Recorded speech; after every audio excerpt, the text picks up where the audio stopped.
আপুনি নাট্যশাস্ত্ৰ ৰচনা কৰাৰ পৰাই আমাৰ মনত বহুতো প্ৰশ্ন উদয় হৈছে। তাৰে আমি উত্তৰ বিচাৰি আজি আপোনাৰ ওচৰলৈ আহিছো। গুৰুদেৱ, নাট্যশাস্ত্ৰৰ উৎপত্তি কেনেকৈ হ'ল আৰু ইয়াৰ উদ্দেশ্য কি? আপুনি এইটো বৰ ভাল প্ৰশ্ন কৰিছে। আচলতে এই প্ৰশ্নটো কেৱল নাটকৰেই নহয়, জীৱনৰ সাৰমৰ্ম বুজি পোৱাৰ ই এক মাধ্যম। ত্ৰেতা যুগত যেতিয়া মানুহে কামনা আৰু লোভৰ বশৱৰ্তী হৈ পাপ আৰু সংঘৰ্ষৰ দিশে গতি কৰিবলৈ আৰম্ভ কৰিলে, তেতিয়া ইন্দ্ৰই ব্ৰহ্মাদেৱক প্ৰাৰ্থনা কৰিলে যে এনে এটা মাধ্যম থকা উচিত য'ত দৃশ্য আৰু শ্ৰাব্য একেলগে ঘটিব পাৰে, যাতে মানৱ জাতি ধৰ্ম, অৰ্থ, কাম আৰু মোক্ষৰ সঠিক পথলৈ ঘূৰি আহিব পাৰে। তেতিয়াই ব্ৰহ্মাদেৱে নাট্যবেদৰ সৃষ্টি কৰিলে, যাৰ প্ৰায়োগিক শাস্ত্ৰ হৈছে নাট্যশাস্ত্ৰ।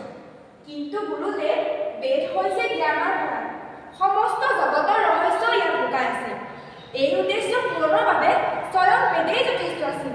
তেন্তে এই নতুন বেদ কিয়? এই কাৰণে যাতে ই সকলোৰে বাবে সুলভ। নাটকৰ জৰিয়তে আমি সাধাৰণ মানুহক শিক্ষা আৰু ধৰ্মৰ পথেৰে আগুৱাই নিব লাগিব। সেইবাবে ব্ৰহ্মাদেৱে 4 বেদ একত্ৰিত কৰি নাট্যবেদৰ ৰচনা কৰে। 4 বেদৰ উপাদান তত্ত্ব সেয়া কি গুৰুদেৱ? যি পাঠ আপুনি নাটকত শুনিবলৈ পাইছে সেয়া ব্ৰহ্মদেৱে ঋগ্বেদৰ পৰা পাইছে। নাট্যবেদম দদৌ পূৰ্বম ভৰতায়। এই সুন্দৰ গীতটিৰ আধাৰ হৈছে সামবেদ। অভিনয় যজুবেদৰ পৰা আৰু ৰস অথৰ্ববেদৰ পৰা লোৱা হৈছে।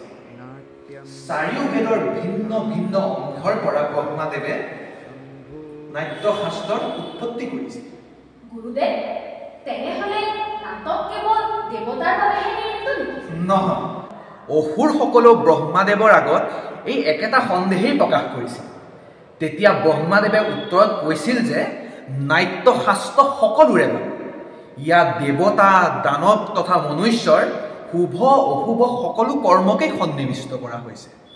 এই শাস্ত্ৰত ত্ৰিভুৱনৰ বৰ্ণনা আছে।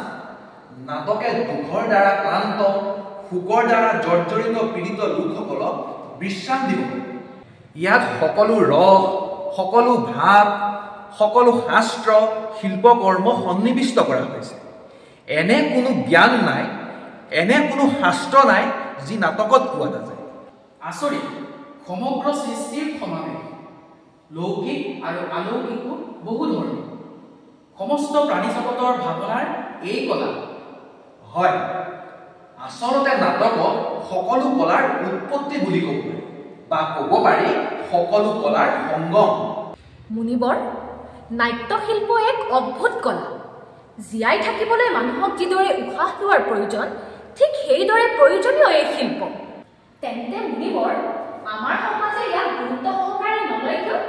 কিয় নাট্যশিল্পক অপ্ৰয়োজনীয়, অপ্ৰত্যাশিত বুলি গণ্য কৰা হয়?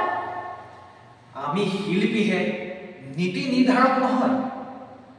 শিল্পকৰ্ম কৰাটোৱেই আমাৰ ধৰ্ম। নীতি নিৰ্ধাৰকে আমাৰ বিষয়ে, আমাৰ শিল্পৰ বিষয়ে চিন্তা কৰি আমাক পৰীক্ষা নিৰীক্ষা কৰাৰ সুবিধা আৰু সুযোগ প্ৰদান কৰিব লাগিব। নাট্যশিল্প অকল এক কলাই নহয়, ই সমাজৰো দাপোন।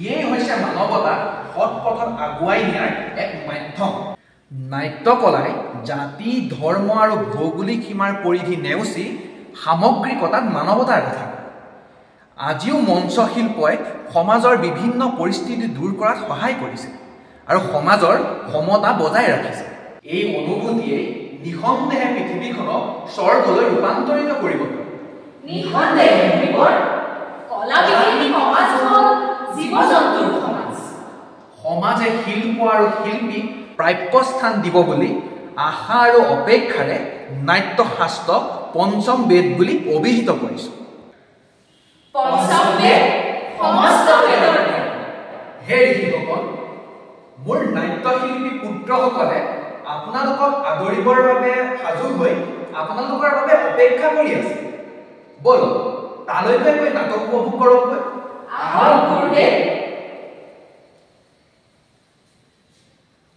এই ৰাষ্ট্ৰৰ বৃদ্ধি হওক সকলোৰে আশা পূৰণ হওক আনন্দৰ এই জগতত সৃষ্টি সদা সম্পূৰ্ণ হৈ থাকক এই ধৰণী ফলে ফুলে জাতিস্কাৰ হৈ উঠক ওপৰত স্বচ্ছ আকাশ হওক সৎজন সদায় বৃদ্ধি হৈ থাকক আৰু দুৰ্যোগৰ নাশ হওক